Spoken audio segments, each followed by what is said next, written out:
Chris writes, as the father of a daughter who's about to enter high school, I have enough on my mind regarding her happiness and well-being. Will she keep up with her grades? Will she have her heart broken by some new crush? Will she be a happy kid? Will she have new friends?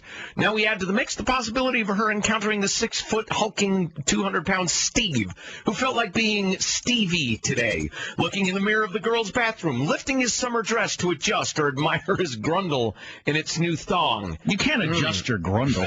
I don't think you know what a grundle is. No, he's adjusting his... You know what? You're right.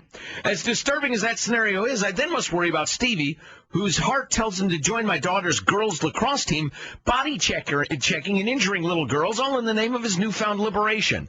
I know I'll be called old-fashioned, narrow-minded, and a bigot, but I don't find it unreasonable that boys use the boys' bathroom and girls use the girls in grades K through 12. Young men don't need to compete with girls on sports teams where physical size and strength are a real concern.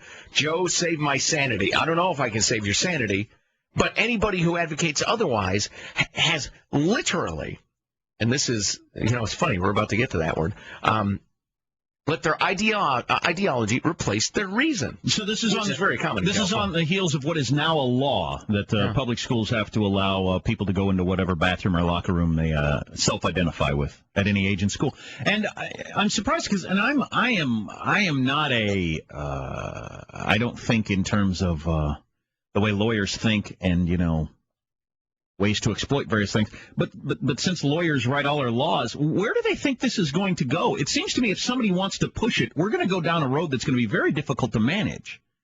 Okay, so you started with a law that you have to allow the bathrooms and the locker rooms and that sort of stuff. And sports teams? Yes. So legally speaking, how are you going to stop? Well, like I said yesterday, the 13-year-old boy who just wants to walk around in the girls' locker room, and there are a lot of 13-year-old boys who do, who are going to think it's hilarious. How are you going to stop that legally speaking? How would you do it? You can't use it because it's got to be well-defined in the law. So you're not going to we all know we don't allow any discretion for anything. Right. We do not allow a teacher to say, well, he's got a Pop-Tart that's kind of shaped like a gun. That's not anything. No, the law is the law. Zero tolerance. You boot him out of school. Right. So what are you going to do with the kid who's wandering around the girls' locker room laughing, giggling, clearly just doing it because he wants to look at naked 13-year-old girls, but says, oh, no, I think I'm a girl today. Can we use 18-year-old girls in this mental image? In high school, please? No, that's the whole point of this.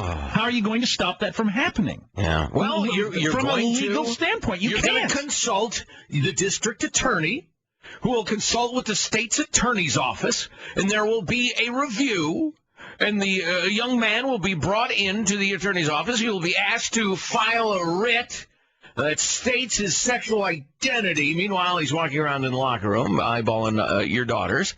And, yeah, exactly. That's the society we've built. Congratulations. Because how's your utopia coming along? Every year somewhere in the country you have the, around prom season, you got the whole, you got a guy who wants to be prom queen flap. Right. And then, they decide, legally speaking, you can't stop him, so he's going to be a prom queen. How are you going to stop that from all, the sort of, either pain in the ass parent or they got a weird pain in the ass kid or confused or wants attention or whatever, from causing all sorts of mayhem out of this law? Well, and how about that transgender bloke who was playing community college women's basketball?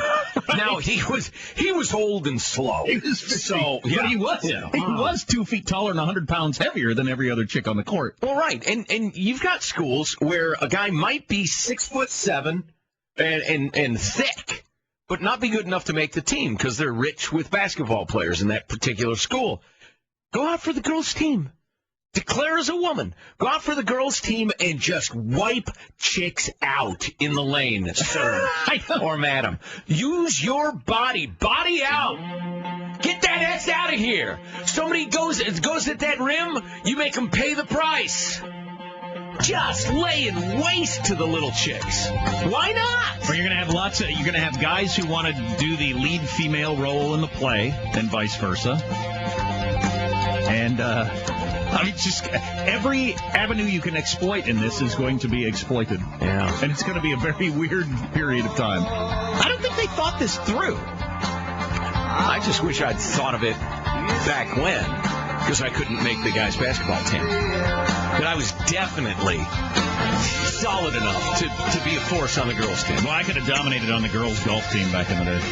Really could have. Marshall's News is coming up next. You're listening to the Armstrong and Getty Show.